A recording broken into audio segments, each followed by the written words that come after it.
Bismillahirrahmanirrahim. Assalamualaikum warahmatullahi wabarakatuh. Waalaikumsalam warahmatullahi wabarakatuh. Waalaikumsalam warahmatullahi wabarakatuh.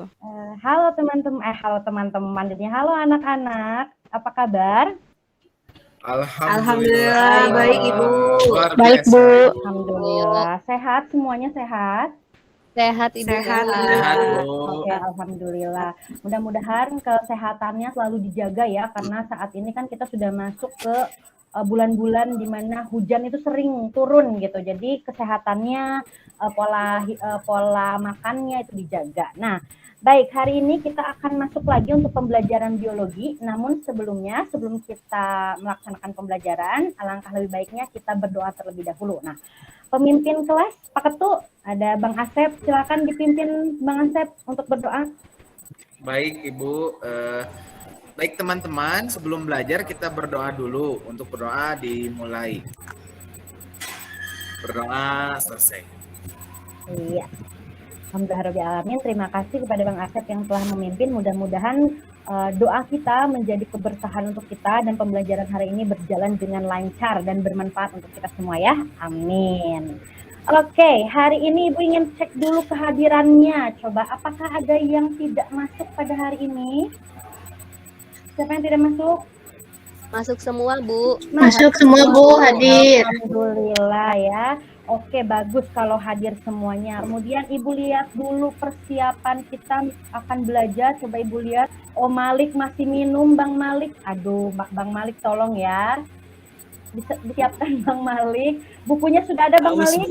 Oh, haus. Oke, baik. Itu di kolong mejanya juga ada gorengan Bu.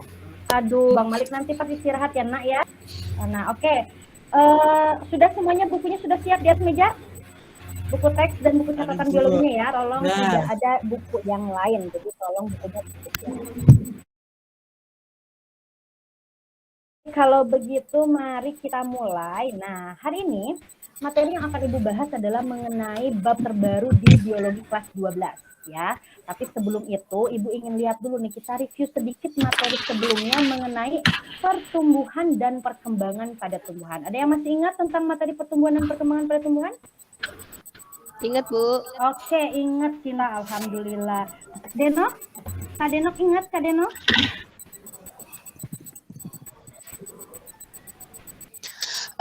Aduh, saya lupa Ibu. Kaget ya?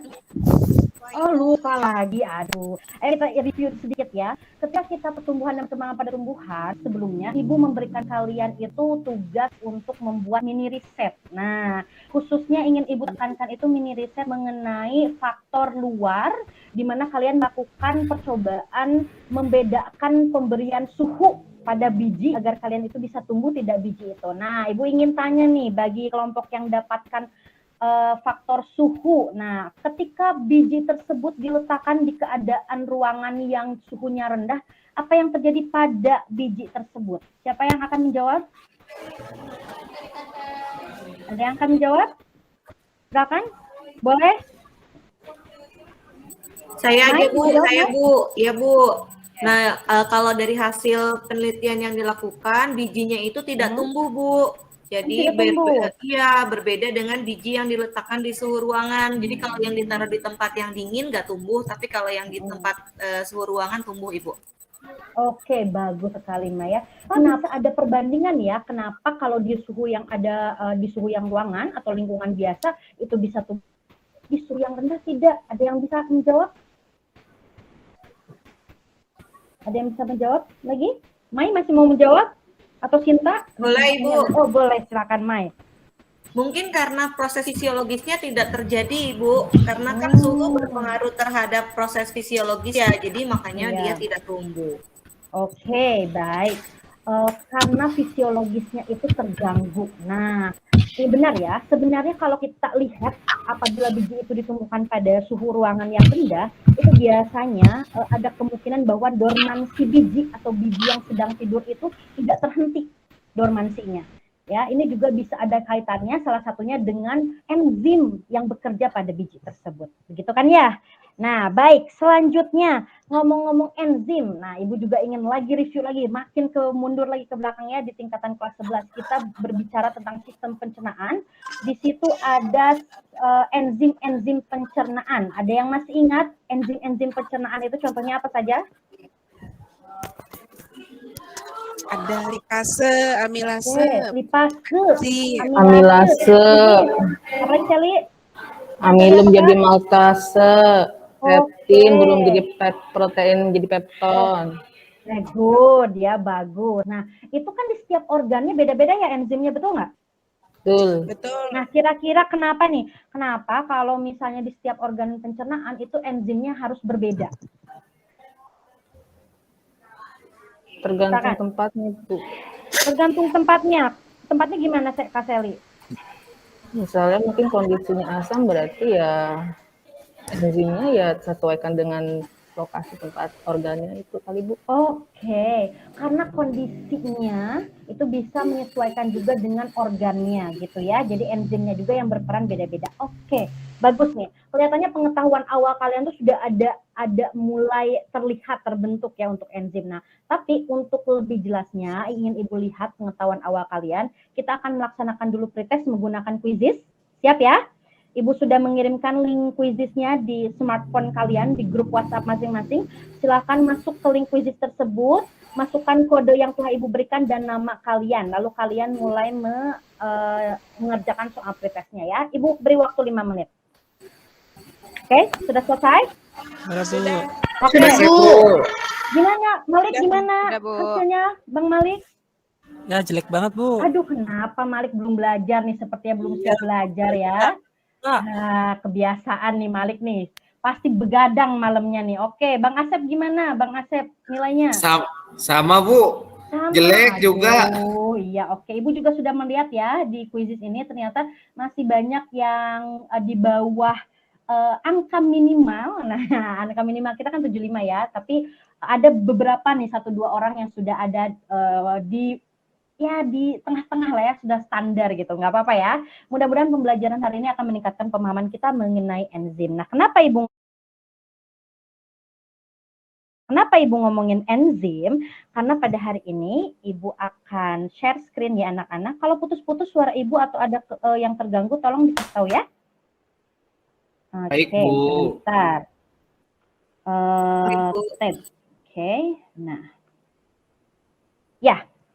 Ini dia. Oke, sudah terlihat slide PowerPoint-nya? Sudah, Bu. Sudah, Bu. Sudah ya? Sudah, Bu. Oke. Hari ini kita akan belajar tentang, hari ini sebenarnya babnya itu mengenai enzim dan metabolisme. Namun Ibu akan menjelaskan terlebih dahulu mengenai enzim. Nah, adapun kompetensi dasar dan indikator pencapaian kompetensi yang akan kita pelajari hari ini anak-anak. Yang pertama itu adalah menjelaskan proses metabolisme sebagai reaksi enzimatis dalam makhluk hidup.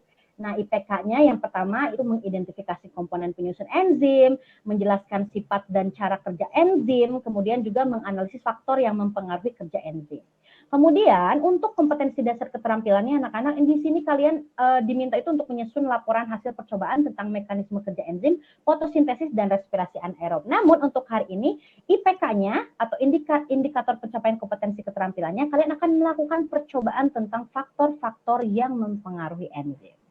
Nah, kita lihat tujuan pembelajarannya agar kalian punya patokan ya. Jadi hari ini kalian harus menyelesaikan atau mencapai tujuan pembelajaran ini. Yang pertama itu peserta didik mampu mengidentifikasi 2 komponen penyusun enzim. Dan yang kedua, peserta didik mampu menjelaskan sifat dan cara kerja enzim dengan tepat. Lalu yang ketiga, peserta didik mampu menganalisis faktor yang mempengaruhi kerja enzim dengan baik.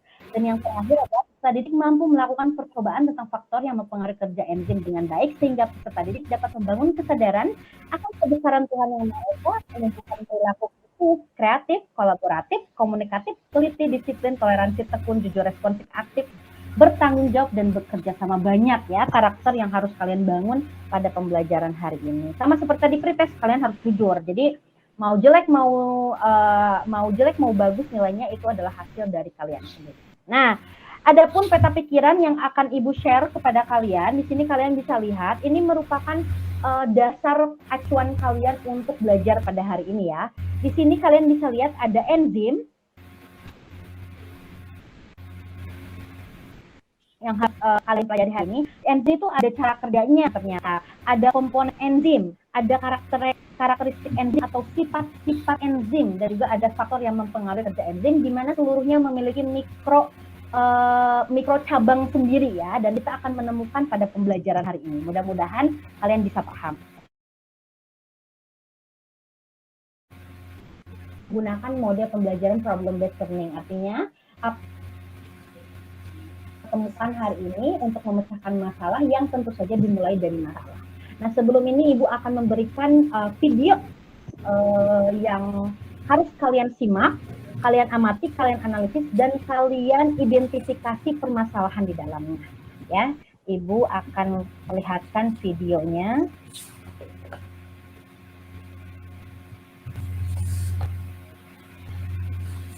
Oke, nah.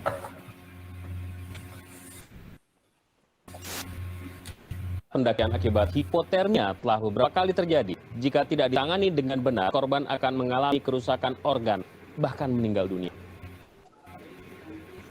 Hipotermia adalah suatu kondisi ketika mekanisme tubuh untuk... Oke, kemudian ini. Tembagapura memang sempat buruk dan hujan terus terjadi.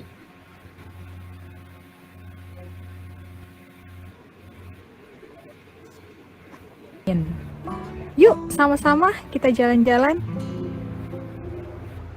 Beginilah suasana Poji ketika sore hari. Tidak banyak orang yang lewat, tidak banyak kendaraan, dan pohon-pohon juga pada musim dingin seperti ini berguguran daunnya, sehingga yang tersisa hanya batang dan ranting-ranting aja. Oke, selanjutnya. Ini. Bentar.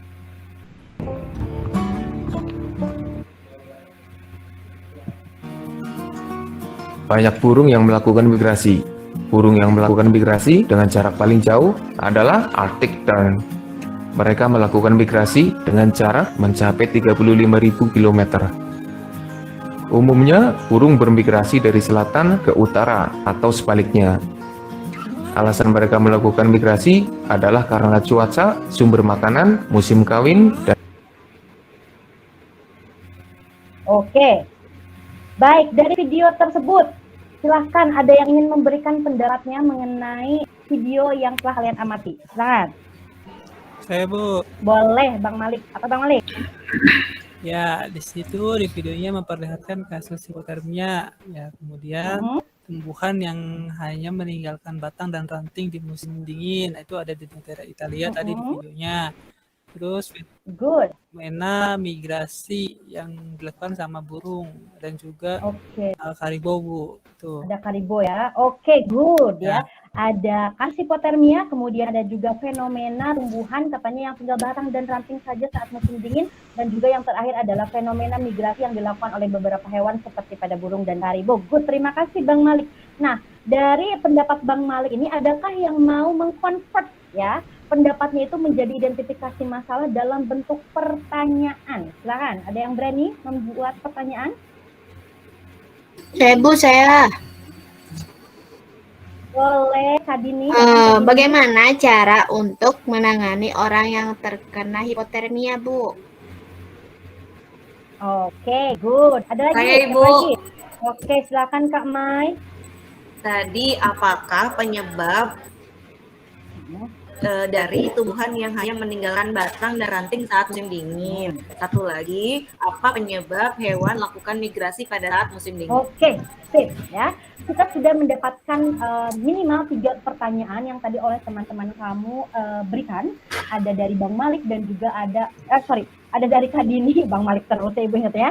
Dari Kak Dini dan juga ada dari Kak Mai ya. Nah, dari identifikasi masalah itu kita bisa mencari pemecahan masalahnya, mudah-mudahan melalui kegiatan pembelajaran yang akan kita lakukan pada hari ini. Nah, tapi sebelum kita masuk ke kegiatan pembelajarannya, Ibu ingin memberitahu nih bahwa fenomena-fenomena yang kalian tadi lihat itu sebenarnya ada hubungannya dengan reaksi kimia yang terjadi dalam tubuh atau yang kita sebut dengan metabolisme. Nah, metabolisme itu apa sih ya? Dia itu merupakan seluruh aktivitas rangkaian reaksi kimia yang terjadi pada setiap individu, setiap organisme hidup. ya, dari mulai tingkatan sel. Kemudian biasanya aktivitas metabolisme ini akan dibantu oleh suatu reaksi enzimatik. Nah, yang kita sebut dengan enzim. Nah, sekarang Ibu ingin tanya nih, sebelum masuk ke percobaan, kita melakukan percobaan, ada yang tahu nggak sih komponen penyusun enzim itu apa? Ada yang sudah membaca? Silakan. Apa komponen enzim dari enzim? Protein, Ibu, protein. Protein, kemudian Gugus protestik, Ibu. gugus protestik. Ya. Oke. Protein dan gugus prostetik, di mana enzim itu fungsinya adalah untuk biokatalisator, kan ya. Nah, di sini kita lanjut saja ke komponen enzim langsung, anak-anak. Nah, ya, komponen enzim itu ternyata umumnya dominannya itu adalah komponen protein yang kita sebut dengan apoenzim, Bu. Enzim, Ibu. Kemudian ada gugus prostetik. Gugus prostetik itu terdiri atas apa? Ada dua. Ada yang tahu? Koenzim sama kofaktor, Bu. Oke, koenzim dan kofaktor. Kofaktor itu terdiri atas apa saja? Ada yang tahu kalau kofaktor terdiri atas apa? Koenzim itu terdiri atas apa? Ada yang tahu anak-anak? Holoenzim sama apoenzim bukan, Bu? Apa? Oh, bukan. Kurang tepat sayang, Oh, Kalau gugus prostetik itu kan terdiri atas koenzim dan kofaktor ya. Koenzim itu terdiri dari zat-zat organik anak-anak ya, seperti vitamin gitu. Kemudian juga ada FADH gitu ya. Tapi kalau kofaktor itu terdiri atas ion-ion anorganik ya, seperti kalsium dan lain sebagainya. Nah, campuran dari apoenzim dan gugus prostetik inilah yang kita sebut dengan holoenzim, yaitu enzim yang siap untuk bekerja. Ya, enzim yang siap untuk bekerja. Nah, melihat dari komponen enzim ini, tentu saja ada sifat-sifatnya enzim. Ada yang tahu sifat enzim apa saja? Silakan. Termolabil, Bu. Saya tahu, Bu. Boleh, Ayu, silakan Kak Ayu. Itu sifat enzim itu sebagai biokatalisator, Bu. Berperan Pinter, mempercepat terus proses apalagi? reaksi kimia, mempercepat reaksi kimia. Good, apalagi? Kemudian bekerja secara spesifik, Bu, kerjanya. Spesifik, oke. Coba kita lihat ya, kita buktikan nih. Tadi kata Kak Ayu, ada nggak ya jawaban Kak Ayu di sini? Oke, betul ya. Enzim itu merupakan biokatalisator. Dia itu bisa mempercepat reaksi dengan cara menurunkan energi aktivasi. Jadi energi aktivasinya harusnya kalau nggak ada enzim itu tinggi. Nah, karena ada enzim, dia akan menurunkan energi aktivasinya sehingga laju reaksi kimia itu lebih cepat. Kemudian ada lagi juga katanya bersifat spesifik, bekerja secara khusus dan spesifik. Tadi juga disebutkan oleh Kak Sally di awal-awal ya. Bu, ada macam-macam, ada lipase. Ada yang ingat lipase itu enzim buat apa? Lemak, Bu. Ada yang ingat? Lipase. Ini menghidrolisis lemak, Bu. Menghidrolisis lemak. Menjadi apa? Lemak menjadi apa? Menjadi asam lemak. Lemak menjadi sterol. Oke, good. Menghidrolisis atau merubah lemak menjadi gliserol atau asam lemak dan gliserol. Oke, good. Jadi share sifat-sifat enzim ya anak-anak bisa dilihat. Yang pertama itu enzim itu protein. Nah, ini seperti yang tadi Kak Riri bilang, dia karena sifatnya itu terdiri atas protein, jadi dia itu termolabil. Artinya dia nggak tahan oleh suhu yang terlalu panas. Kalau panas, dia itu akan terdenaturasi atau rusak. Nah, apabila berada di suhu dingin, dia itu jadi non-aktif, jadi dia tidak bekerja. Jadi dia harus bekerja di benar-benar di suhu yang optimum. Kemudian bekerja secara spesifik, artinya satu enzim itu hanya bisa membantu reaksi substrat tertentu saja. Kemudian enzim itu bersifat katalis, yang tadi ya dapat mempercepat reaksi. Kemudian enzim itu hanya dibutuhkan dalam jumlah yang sedikit saja. Kemudian enzim dapat bekerja secara bolak-balik, itu sifat-sifat dari enzim. Nah, dari sifat-sifat ini kita akan tahu nih ada cara kerja enzim juga. Nah, Ibu ingin tanya, siapa yang tahu tentang cara kerja enzim?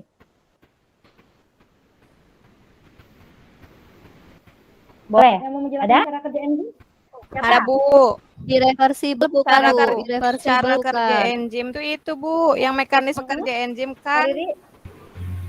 Iya. Yang oke. teori Apa? lock and key yang gembok anak kunci sama itu Bu, sama apa Indospeed. Nah, kecocokan induksi. Betul ya, Kak Riri, betul.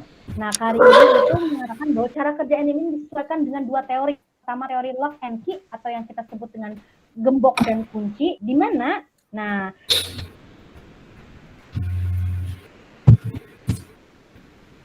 aktifnya sudah sama, sudah sesuai bentuknya dengan substrat gitu kan ya. Sedangkan kalau induktif, nah ternyata kalau induktif itu awalnya itu ending itu sisi aktifnya tidak sesuai dengan substratnya, namun dia menyesuaikan dengan sifat-sifat substrat tertentu. Tetap aja substratnya harus utuh. Oke, nanti kalian bisa mengeksplor di kegiatan selanjutnya yang akan kita lakukan. Jadi, Ibu akan membuat kelompok. Kalian bisa lihat pembagian kelompoknya ya. Ada kelompok 1, kita berpasangan, Ibu kocok ya, Ibu random ini, Riri dan Dini. Kemudian kelompok 2, Kak Mai dan Kak Sinta. Ada Kak Deno sama Bang Malik, Bang Asep dengan Kak Ayu. Dan yang terakhir adalah Kak Esa dan Kak Seli. Ya, silakan berduduk untuk berpasangan dulu. Sudah? Sudah.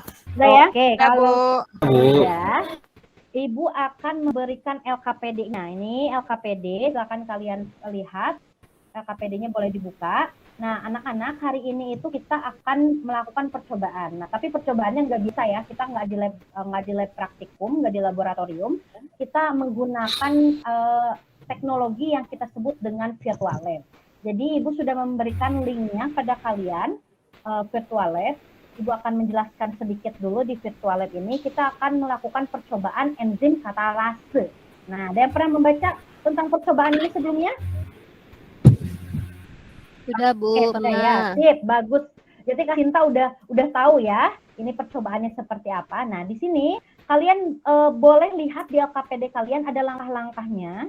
Nah, langkah-langkahnya itu kalian boleh sesuaikan dengan keinginan kalian dalam pemilihan substrat.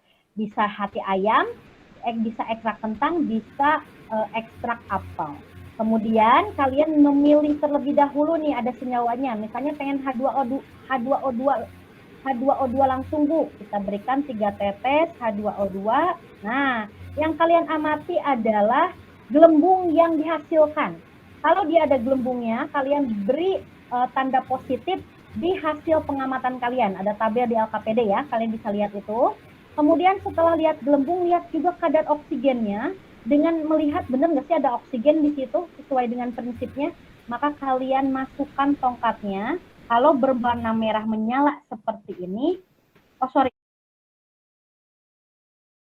Nah, ini di sini kalian bisa lihat anak-anak. Untuk tabung kalian ekstraknya bisa pilih antara hati ayam, kentang atau apel.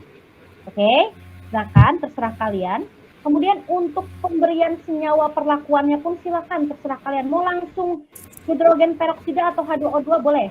3 tetes misalnya. Ya, 2, 3. Oke. Nah, kalian lihat kalau banyak seperti ini silakan bagaimana cara kalian menampilkan dalam tabel hasil pengamatan. Kemudian setelah itu kalian lihat apakah betul ada oksigennya dengan memasukkan tongkat bara api.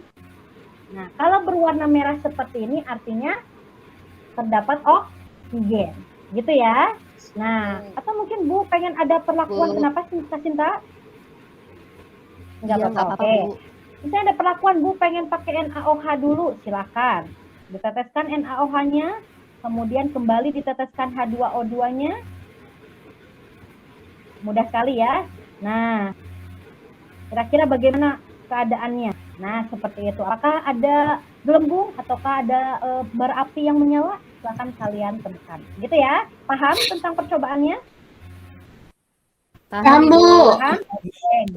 Oke. Kalau sudah paham, silahkan lakukan percobaannya sekarang juga. Memori. Nah, anak-anak sudah melakukan percobaan semuanya? Sudah ada tabel hasil pengamatannya? Nah, Ibu sekarang minta kalian menyelesaikan juga seluruh pertanyaan di bawahnya. Oke? Sebagai kegiatan kalian dalam memecahkan masalah identifikasi masalah di awal-awal. Oke, silakan ya. Lanjutkan. Sudah? Sudah ya? Sudah. Oke, sudah. Baik, kalau sudah, mari kita mulai untuk mempresentasikan hasil dari pekerjaan kalian dari LKPD. Ibu boleh mengurutkan ya, biar semua dapat kebagian, boleh ya? Boleh, Bu. Oke, Bu. Baik, Ibu ingin kelompok 1, kita share dulu LKPD-nya biar kelihatan ya, apa yang harus kalian. Oke, silakan kelompok 1 ada Kak Riri sama Kak Dini. Di kegiatan itu ada menuliskan kembali identifikasi masalah. Silakan. Dini mau sama aku apa mau sama kamu, Din?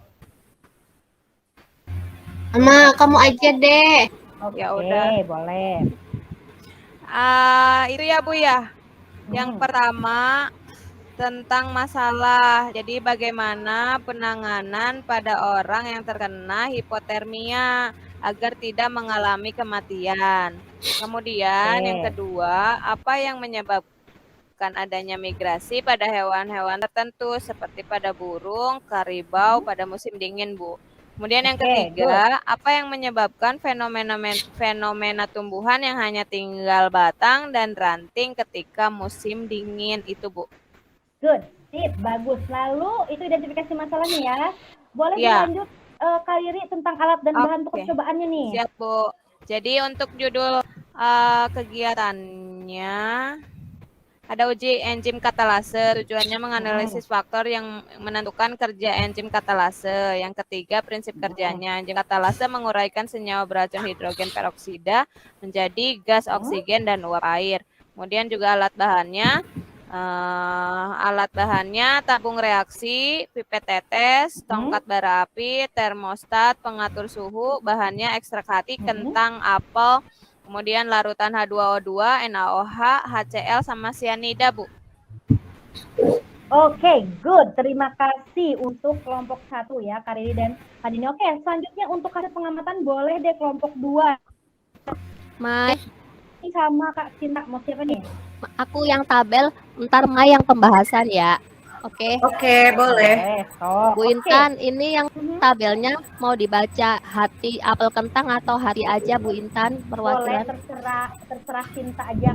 Cinta maunya mau yang perwakilan boleh, nggak apa-apa. Kan nanti juga ada di pembahasan ya. Oke. Ya, oke. Untuk yang ekstrak hati dengan penambahan H2O2, suhu yang dicapai 37 derajat, keadaan gelembungnya ada dan banyak, sedangkan nyala apinya ada tapi sedikit. Untuk ekstrak hati yang ditambah NaOH sama H2O2, suhunya 37 derajat, keadaan gelembungnya ada tapi sedikit, nyala apinya ada tapi kecil. Kalau untuk hati dengan penambahan sianida sama H2O2, suhunya 37 derajat, gelembungnya ada tapi kecil, terus nyala api ada tapi kecil. Itu Bu Intan. Oke, baik. Dibahas nih, Mai.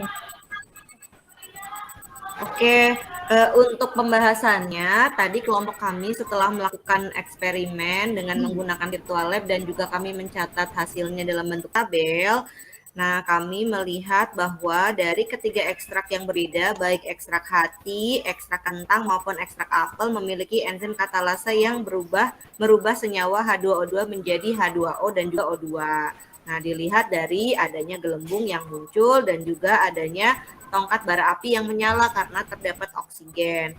Nah, kegiatan tersebut didukung dengan suhu tubuh normal yaitu 37 derajat karena memang katalase itu kan ada di dalam tubuh manusia juga ya, di mana yang suhu optimalnya adalah 37 derajat dan pH netral yaitu pH-nya 7. Dari hasil tersebut berarti praktikumnya sesuai dengan landasan teori di mana enzim itu akan bekerja pada suhu normal dan juga pH yang netral untuk enzim katalase. Nah, sedangkan ketika diberikan HCl dan juga NaOH sehingga pH-nya berubah, maka reaksinya tidak terjadi dan bara apinya tidak menyala seperti itu. Begitu pula ketika suhunya dirubah menjadi 25 derajat yang tidak memiliki bara api atau bara apinya tidak menyala karena suhunya tidak optimal. Seperti itu, Ibu. Oke, baik. Selanjutnya boleh nih variabel bebasnya. Silakan kelompok 3, Kak Denok sama siapa Kak Denok? Malik, Bu. Sama Bang Malik. Oke, siapa nih yang mau ngomong, yang mau menjawab nih? Aku dulu, habis itu baru Malik. Nggak apa-apa. Boleh, sok Kan boleh. ladies first. Yuk, yuk. Ya, ladies Ya. first. First ya. Oke, variabel bebas yang diberikan adalah perbedaan ekstrak yang digunakan, yaitu si hati, kentang, dan apel. Kemudian selain itu variabel bebas lainnya adalah pemberian larutan yang merubah pH menjadi asam dan basa, dan perlakuan yang berbeda dengan merubah termostat suhu menjadi suhu dingin, suhu lingkungan, suhu tubuh, dan suhu panas. Sedangkan variabel terikatnya adalah jumlah gelembung dan ada tidaknya bara nyala. Gitu. Oke, sip. Lanjut lagi. Nomor 9-nya. Abang Ya, Mali, Bu, ya, Bu. lanjut. Saya. Lanjut.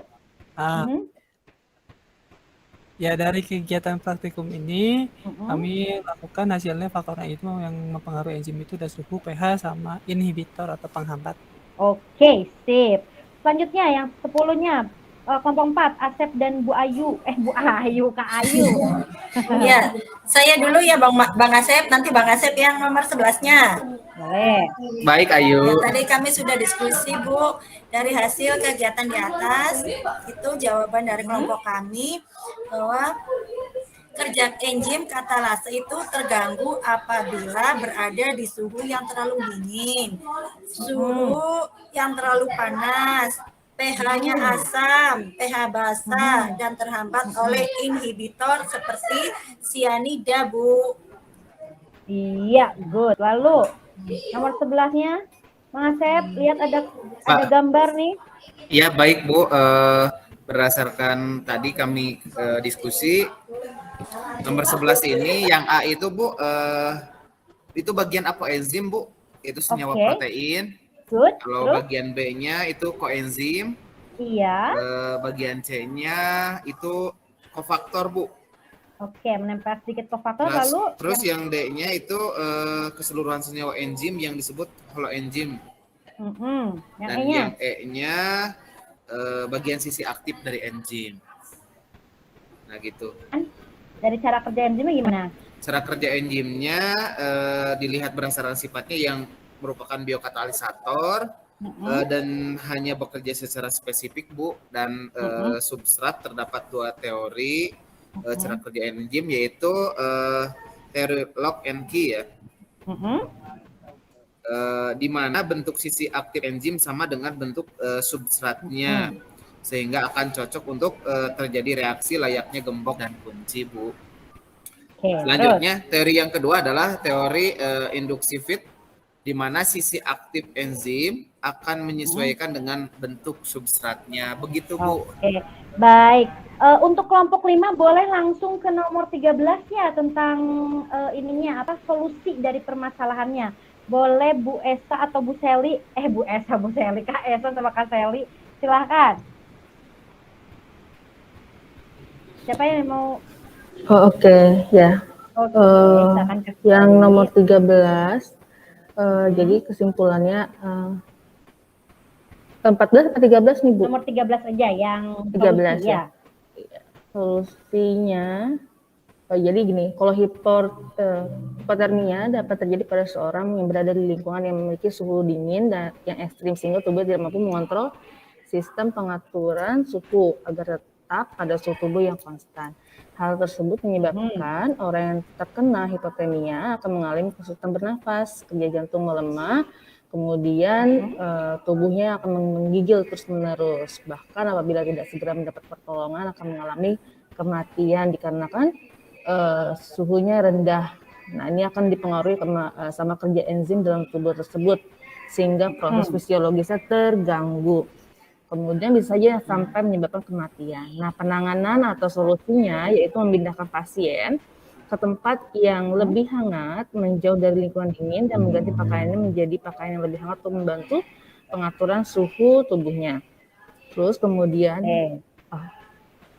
kalau misalnya pada migrasi hewan dan juga dormasi tumbuhan, itu menghindari terancamnya kehidupan mereka akibat suhu yang dingin yang ekstrim, sehingga hewan akan mencari habitat yang lebih hangat agar enzim di dalam tubuhnya tetap bekerja sebagaimana mestinya. Kemudian dengan dormasi pada tumbuhan yang berfungsi untuk mengurangi aktivitas tumbuhan selama musim dingin, agar kehidupan tumbuhan juga tetap terjaga hingga menjelang musim semi yang lebih hangat. Dikarenakan ini juga pengaruh enzim dengan adanya suhu. Jadi memang enzim berpengaruh dengan suhu. Gitu. Terima kasih. Iya, jadi berpengaruh sekali ya suhu ya, Kak Celia. Kalau kesimpulannya Kak Celia atau Kak Esa nih yang mau ngomong, boleh deh kesimpulan terakhir. Oke, ya kesimpulannya baik.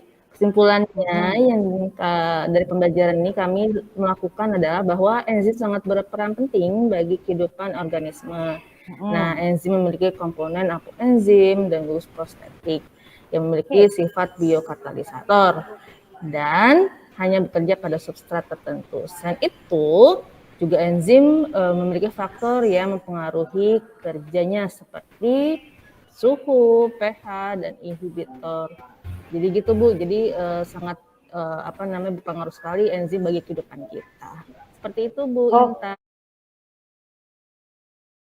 Terima kasih. Baik, terima kasih, tepuk tangan untuk kita semua ya. Terima kasih banyak, Ibu sangat mengapresiasi sekali dari kelompok 1, 2, 3, 4, 5 sudah menyelesaikan kegiatan percobaan ini hingga menemukan solusi dari permasalahan. Mudah-mudahan terwakilkan ya.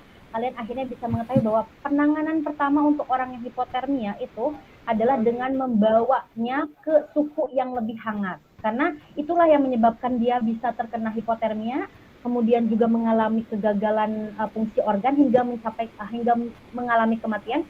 Itu karena enzimnya tidak bekerja. Ketika enzim tidak bekerja, reaksi kimia dalam tubuhnya juga tidak bekerja, maka seluruh organ vitalnya pun tidak akan bekerja, maka bisa menyebabkan kematian. Itu ya, anak-anaknya sangat berbahaya sekali hipotermia ini. Begitupun dengan fenomena-fenomena seperti migrasi ataupun juga dormansi pada tumbuhan ketika musim dingin, itu sebenarnya mereka bukan tidak ada alasannya gitu ya, tapi ternyata untuk bertahan hidup di kehidupan yang ekstrim, nah mereka lebih baik meninggalkan untuk yang migrasi ataupun melakukan dormansi atau tidak aktif sementara waktu ketika musim dingin, seperti itu ya. Nah, jadi tadi kita sudah menemukan tentang faktor yang mempengaruhi kerja enzim. Nah, oke, bagus, terima kasih untuk yang sudah mempresentasikan hasilnya. Dari pembelajaran kita, apakah masih ada yang tidak dipahami? Silakan, ada yang mau bertanya dulu? Bu, aku mau nanya, Bu. Silakan, Kak. Bang Asep, silakan Bang Asep. Iya, Bu. Aku penasaran kalau di dalam tubuh tidak ada enzim, apakah reaksi kimianya masih tetap berlangsung, Bu, atau tidak? Oke, nah begini ya. Bagus nih pertanyaannya Bang Asep itu ngomongin tentang bisa nggak sih kalau nggak ada enzim reaksi kimia tetap terjadi. Ada yang mau mencoba menjawab dulu pertanyaan dari Bang Asep? Silakan.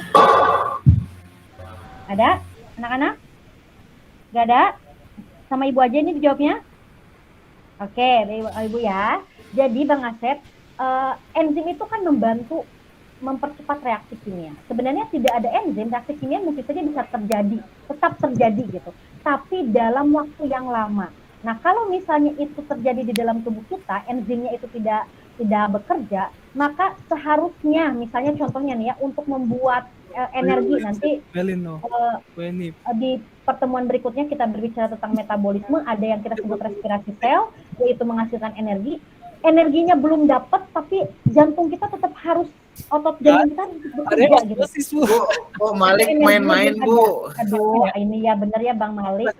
Bang Malik, aduh, jangan main-main Bang Malik, jangan ngegodain cewek ya. Oke. Nah, itu jadi bayangkan sama Bang Asep ya, energinya belum ada, tapi otot jantung kita tetap harus berdetak. Kira-kira kalau nggak ada energi bisa berdetak nggak otot jantungnya? Bisa nggak Bang Asep? Iya, Bu. Iya, nggak bisa kan? Bu. Iya, nggak ya, bisa. Jadi terlambat gitu kan, terlambat, nggak ada energinya, maka akan terjadi gangguan pada fungsi organ jantung. Itu baru contoh satu, belum yang lainnya. Maka bisa dipastikan kalau tidak ada enzim, akan lama membutuhkan waktu untuk bereaksi kimia dan itu akan menyebabkan gangguan, bahkan bisa menyebabkan kematian. Jadi enzim ini sangat berperan penting gitu ya, Kang Asep ya. Silakan, ada pertanyaan lainnya. Bu. Oke, nah ini ya Bang Malik yang tadi main-main. Aduh, Bang Malik sudah mulai siap lagi belajar. Oke, silakan Bang Malik. Ini Bu, saya belum paham tentang yang enzim kerjanya bolak-balik. Oke. Itu dia muter bolak-balik gak pusing apa Bu? Enzim kerjanya bolak-balik gimana nih? Ada yang mau menjelaskan? Nih ya, di belakang nih, kita ke belakang nih, yang terakhir nih. Gimana nih? Maksud dari bekerja secara bolak-balik, ada yang mau? Tidak ada? Oke. Maksud dari enzim bekerja bolak-balik ini, Bang Malik, jadi lemak itu kan dibantu oleh enzim yang bernama enzim lipase untuk membentuk atau menguraikan lemak ini menjadi asam lemak dan gliserol. Nah, namun selain lemak menjadi asam lemak dan gliserol, lipase juga bisa bekerja untuk membentuk keadaan sebaliknya, yaitu asam lemak dan gliserol menjadi lemak gitu. Begitu arti dari enzim yang bekerja secara bolak-balik. Itu ya Bang Malik, paham? Paham Bu. Oke, baik. Nah, ada satu lagi nih anak-anak ya. Ibu ingin memberikan penguatan selain faktor-faktor kerja enzim yang tadi disebutkan ketika percobaan. Tadi ada suhu, ada pH, ada inhibitor. Nah, ternyata ada lagi nih faktor yang mempengaruhi kerja enzim, yaitu konsentrasi enzim dan konsentrasi substrat ya.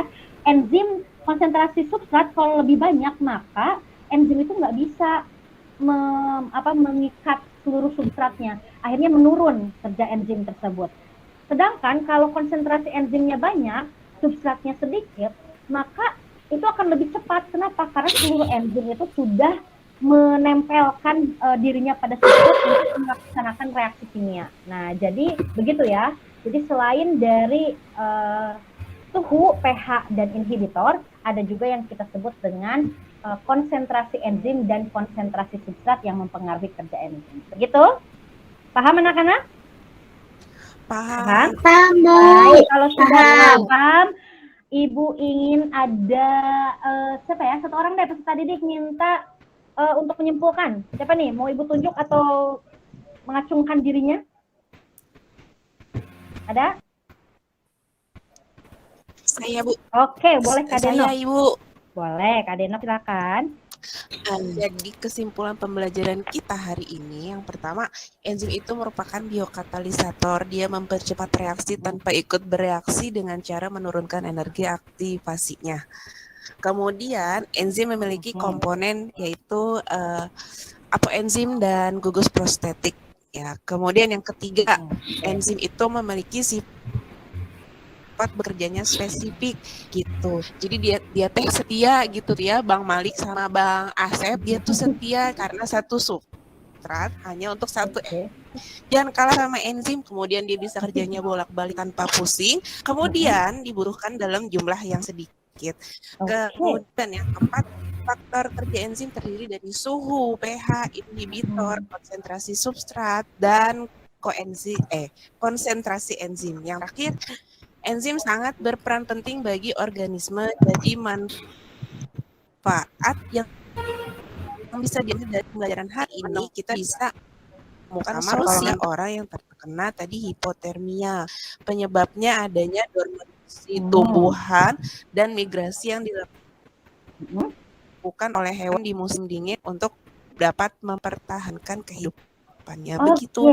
Terima kasih Kak Denok. Wah, lengkap sekali ya, sampai dengan manfaat yang akan kita dapatkan di pembelajaran ini juga Kak Denok sudah memberitahukan. Oke, baik, kita akan proses terlebih dahulu ya anak-anak ya, sebelum kita refleksi. Sudah siap masuk kuis lagi? Ibu siap. Sudah ya? Oke, kalau sudah siap silakan kerjakan. Oke, ada peningkatan hasilnya? Ada Bu, lumayan. Alhamdulillah ya, Bang Malik. Sekarang lulus ya Bang Malik ya, walaupun tadi main-main sedikit. Nah, baik, Ibu minta boleh nggak Bang Malik untuk merefleksikan pembelajaran hari ini bagaimana? Apakah kurang menyenangkan atau membosankan? Ada Bang Malik? Ya Bu. Ya. Pembelajarannya menyenangkan Bu. Jadi itu kalau menyenangkan, praktek itu harus di lab. Jadi bisa pakai.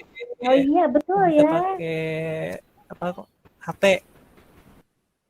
Smartphone atau laptop. Iya, betul. Bagus. Ada lagi yang memberikan refleksi atau saran nih buat pembelajaran kita selanjutnya? Ada? Seru, Bu. Oh, seru. Baik. Jadi gak harus bolak-balik ke lab. Kemana? ke lab ya, labnya jauh ya soalnya. Baik, oke. Baik, mudah-mudahan labnya akan segera bisa diperbaiki dan kita juga bisa ke lab lagi. Jadi jangan gara-gara ada virtual lab kita jadi menghilangkan fungsi lab ya. Nanti kita bisa praktikum langsung di lab juga. Oke anak-anak, terima kasih untuk hari ini. Ibu ingin mengingatkan untuk materi selanjutnya kita akan belajar tentang metabolisme. Nah, jadi tolong dipersiapkan kalian baca-baca terlebih dahulu karena seperti biasa Ibu akan ada pretest dulu nanti. Apa sih katabolisme, apa sih anabolisme, apa sih itu respirasi sel, apa itu fotosintesis dan lain sebagainya. Oke? Baik, ada lagi yang mau ditanyakan dulu? Sudah cukup? Cukup ya? Oke, mari kita berdoa dulu. Bang Asep, pimpin dulu doa untuk mengakhiri pembelajaran. Bu. Baik Bu, teman-teman, karena pembelajaran sudah selesai, kita berdoa dulu ya. Untuk berdoa dimulai. Berdoa selesai. Oke, terima kasih Bang Asep. Terima kasih semuanya. Mudah-mudahan hari ini bermanfaat. Ibu tutup. Assalamualaikum warahmatullahi wabarakatuh.